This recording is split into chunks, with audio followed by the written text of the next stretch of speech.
Hey, sorry to anybody who was on my live last night and it ended abruptly.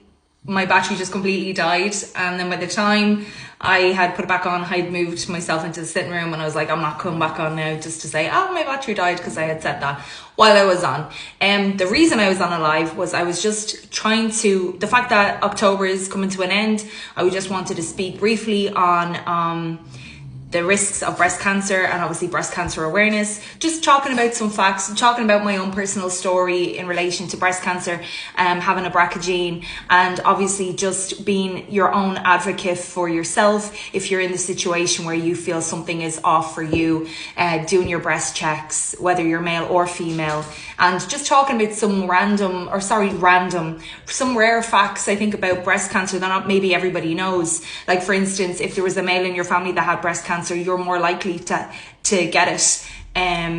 But as a male, your chances in getting breast cancer is 1 in 1,000, so it's not that common.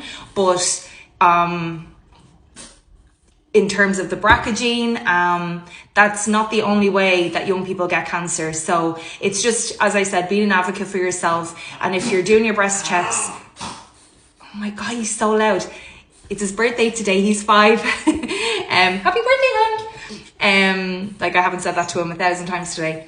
But just in terms of having the BRCA gene, there's a lot of other different factors and reasons why young women get breast cancer. They just don't know all of the reasons yet why. As I said, even for the type of cancer that I have, triple negative, they don't know why that actually happens. That's why treating it is so aggressive if you are diagnosed with that type of cancer.